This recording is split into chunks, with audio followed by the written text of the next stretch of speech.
Halo, saya Dimas. Kali ini kita akan membahas tentang KAPI dalam sekam konflik Aceh Singkil. Kita umat Kristen di sini merasa terombang strip ambing. Berikut ini pembahasannya tentang KAPI dalam sekam konflik Aceh Singkil. Kita umat Kristen di sini merasa terombang ambing.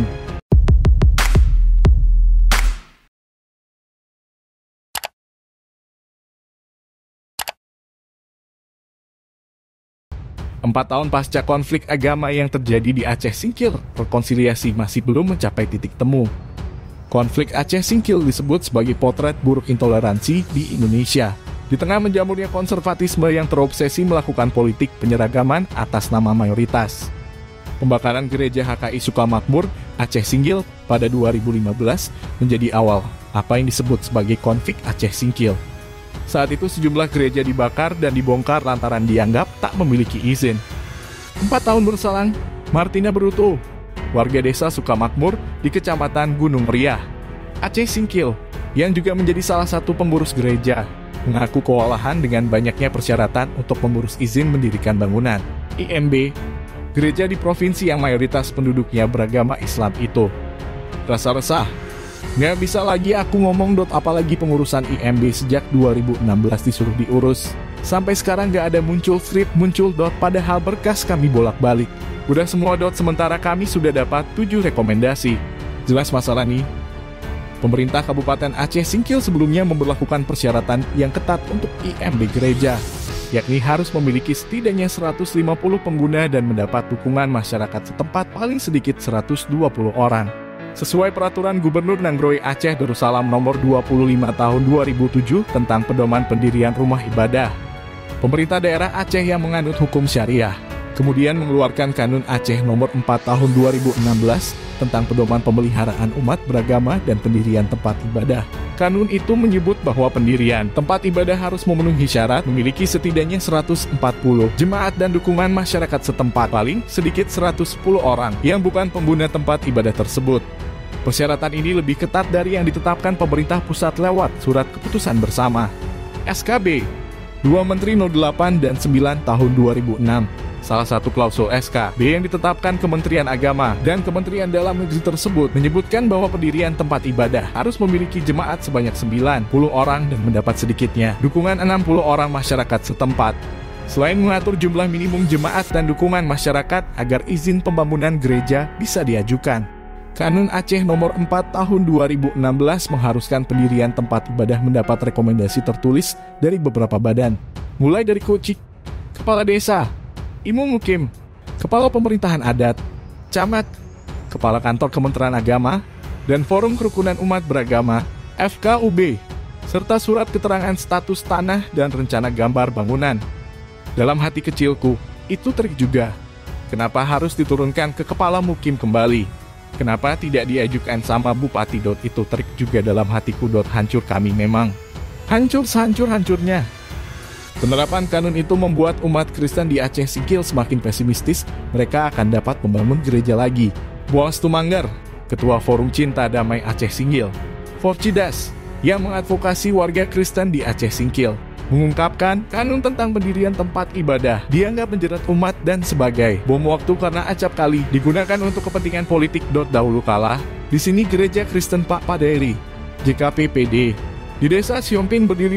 Gereja ini menjadi salah satu yang dibongkar pada 2015. Api dalam sekam 4 tahun berselang rekonsiliasi untuk mendamaikan konflik belum mencapai titik temu. Sementara itu, kehidupan warga Kristen telah berubah drastis. Lantaran tak lagi memiliki tempat ibadah. Warga Kristen di Aceh Singkil kemudian mendirikan tenda-tenda yang disulap menjadi naungan mereka ketika menjalankan kebaktian. Banyak di antaranya dibangun di tengah kebun sawit demi menghindari kecaman umat Islam yang merupakan penduduk mayoritas di daerah itu.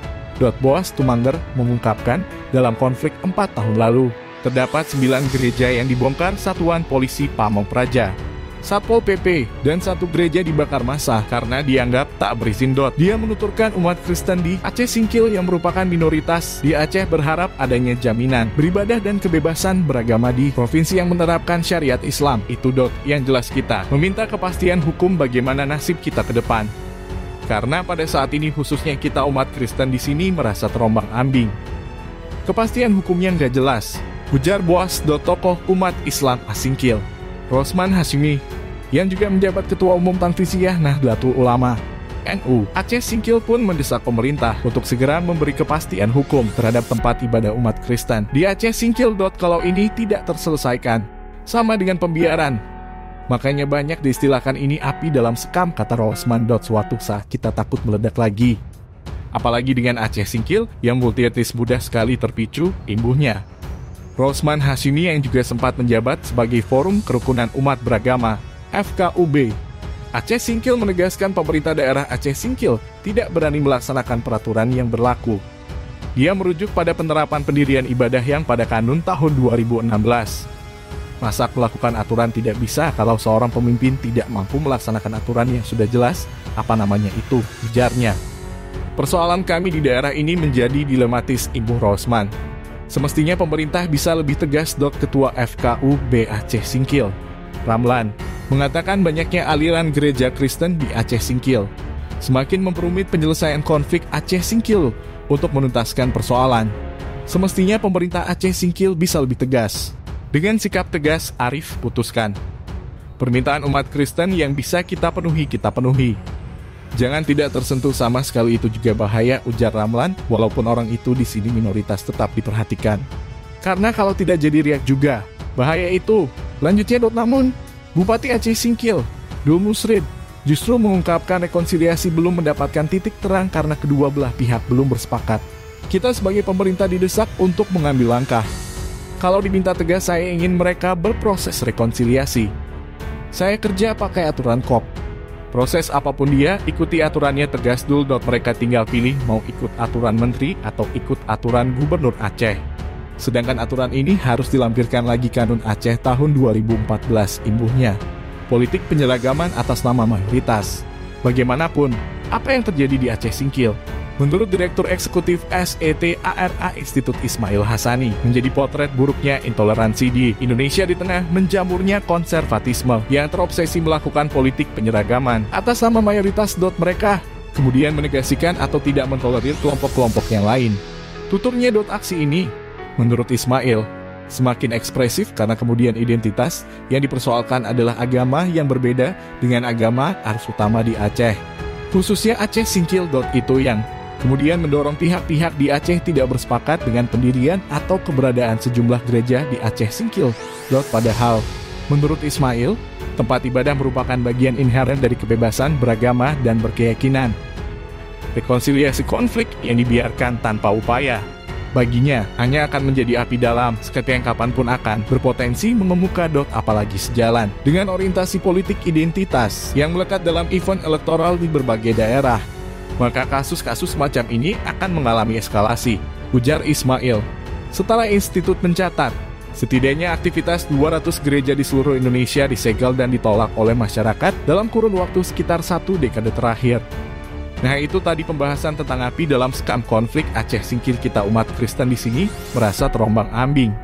Apa pendapatmu? Dan jangan lupa tinggalkan pesanmu di kolom komentar. Terima kasih sudah menonton video ini. Salam toleransi.